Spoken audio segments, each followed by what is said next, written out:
FA Cup for a record third time.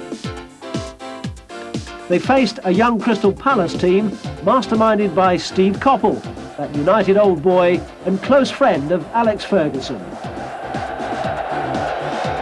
As the players took the field, the match already had a carnival atmosphere. It was to be an all-time classic.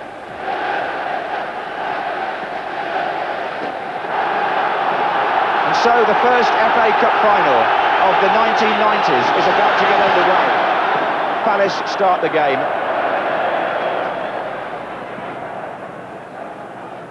As has already been said, this surface is in quite marvellous condition. Brian Robson himself said to me he can't recall the Wembley pitch looking and feeling better. If you can't play on this, was his pre-match comment, well, perhaps you shouldn't be here. Gray. Well, he was flattened the second time. Danny Wallace. Steve Coppell making a few notes. Of course, they sit so close to each other at Wembley, the two managers. Thorne O'Reilly's in there, and was it over the line? And it's a goal!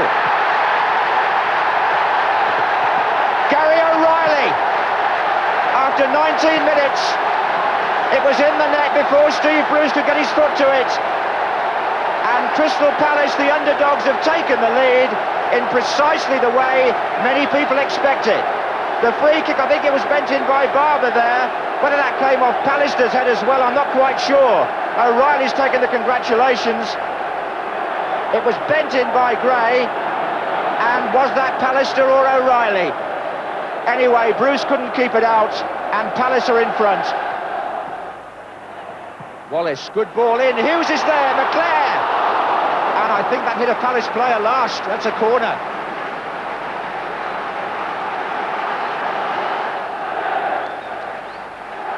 Webb will take the corner. Pallister on the near post. McClair on the goal line. Bruce and Robson waiting to come in. A back header. Oh, goodness me. I think that was probably Mark Bright who actually got his head to that. So look at it again. Yes, number 9 for Palace. Ince. That's a good-looking ball for McClair. Wallace comes near post. Wallace. McClair. Robson! Goal! Brian Robson equalises for Manchester United after 35 minutes, and Captain Marvel is there again. Now, good play here. Danny Wallace just worked the ball out wide. The cross was delivered long to the far post, and Brian rolls a deflection off a defender as well there. Well, what an exciting cup final we've got here now. Great emotion in the crowd. Palace making them work so hard to get forward. Phelan. Wallace.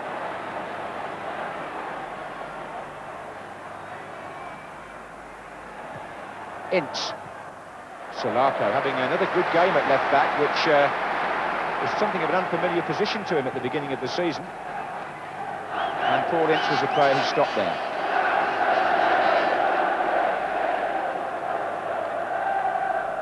Webb.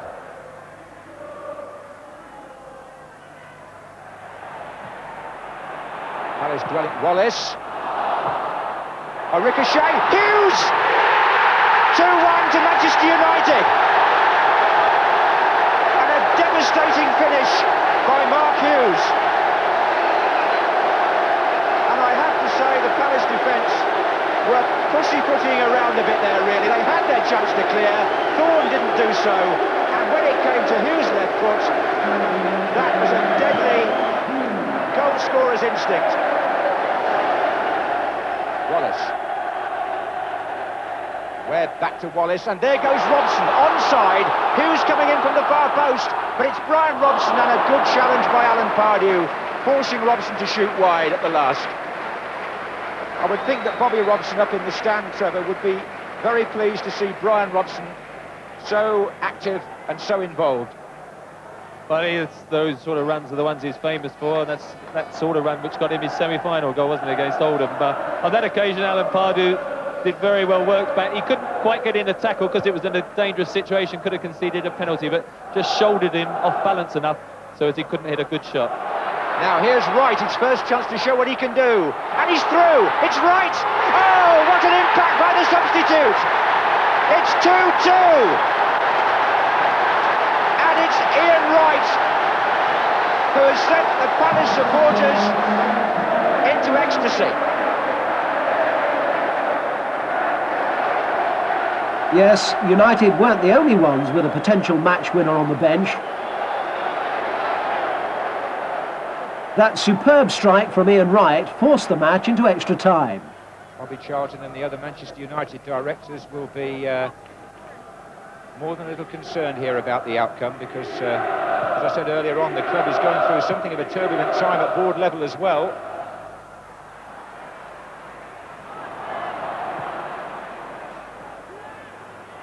Webb,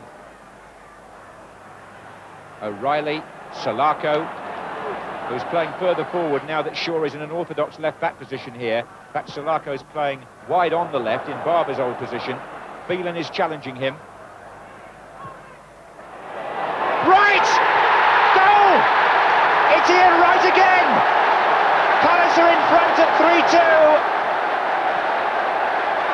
And Steve Coppell has He's made one of the great substitutions.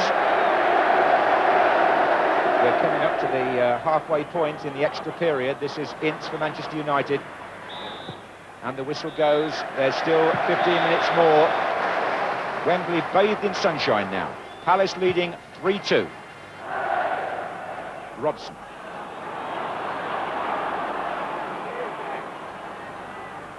Webb to Wallace. Hughes goes through the middle, chance here for 3-3. Mark Hughes!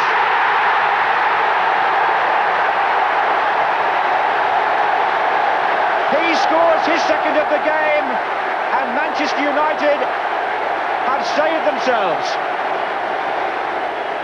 The ball just chucked through by Danny Wallace, and the central defenders gave him too much space. O'Reilly wasn't close enough, and Hughes steered it past Martin. And with just 7 minutes of extra time to go, the score is 3-3. Mark Hughes, the saviour then, in a match dominated by two centre-forwards. 5 days later, the teams returned to Wembley. This time, Ferguson had replaced Leighton with Les Sealey in an attempt to halt Coppell's aggressive forward line. We joined the game after a goalless first half. Ballister. Now, are we going to see a goal in this Cup final replay? It's also very, very tight, isn't it?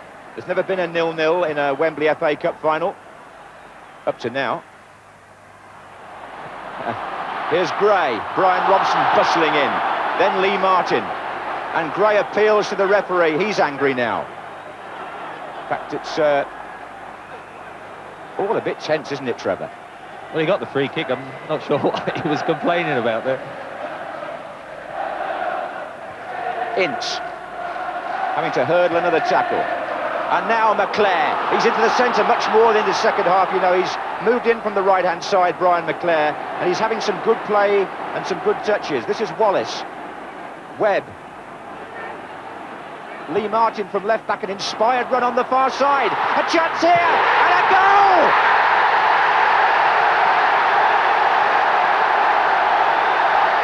What a tremendous run! And Manchester United have taken the lead, and Lee Martin made a run from left back that was, what, 40, 50 yards, took it on his chest and smashed it with his right foot past Nigel Martin, and after an hour's play, Manchester United are in front in the cup final.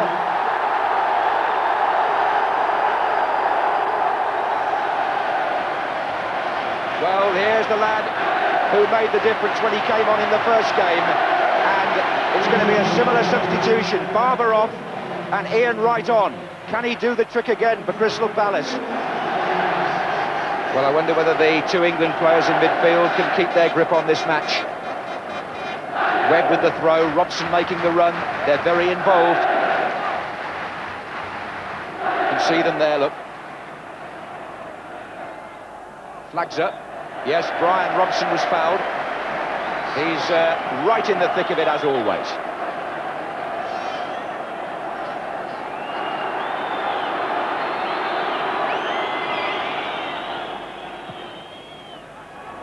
Robson! Oh, against the bar! And nobody able to seize on the rebound for United, but Lee Martin did in the end, and Robson's there again.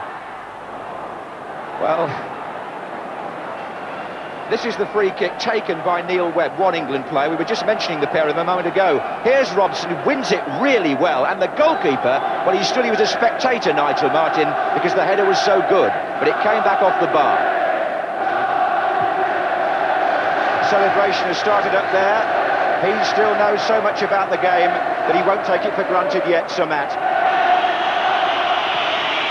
Now Gray is chasing this, so is Bright there. And there's Wright with a chance. Wright, side netting. And it might be fair to say Les Sealey had it covered anyway. But their hearts would have been in their mouths down there. Archie Knox and Alex Ferguson. Brian Kidd makes a point from behind. Alan Gunn checks his watch. Robson for United. And Hughes chasing. And what's going to happen here?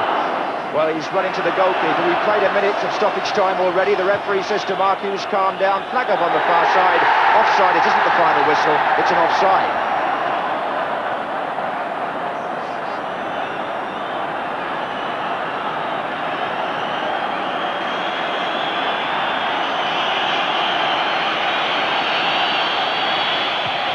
Manchester United have won the FA Cup and equalled the record of 7 outright wins. Palace slumped to the ground.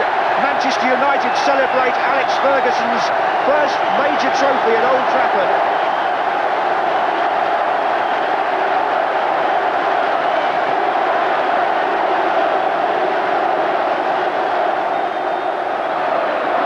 So Brian Robson goes up to receive the most famous trophy in football for a record third time.